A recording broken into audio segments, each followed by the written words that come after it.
prólogo deste libro, Feitizo das Linguas, explico que a miña vida intelectual, e debo sublinhar que non lle dou ningún relevo a este adxectivo, hai unha mesa con 4 pés. O primeiro dos pés é o meu traballo na universidade, vencellado fundamentalmente coas mudanzas operadas na Europa Central e Oriental contemporánea.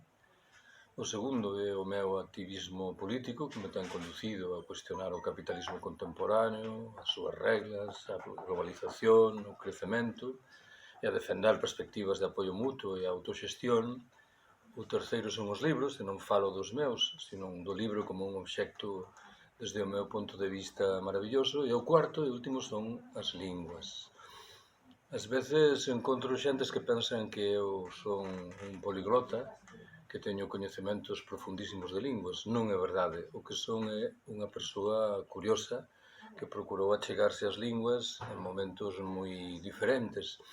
Este libro, neste ámbito, o que pretende son dúas cousas. Dunha banda, desenvolver un proxecto de activismo lingüístico a prol desta lingua que estou a mal falar, o galego-portugués, e doutra, recoller un feixe de historias, de anécdotas, de brincadeiras, de piadas que pasaran pola miña cabeza ao abrigo das linguas. Hai anos decateime de que boa parte das historias que eu conto teñen unha orixe lingüística e pareceume no seu momento que tiña sentido procurar pôr no papel esas historias porque me parece que dan conta do produto máis interesante da criación máis espléndida da especie humana, que son as linguas, moi por riba das outras creacións.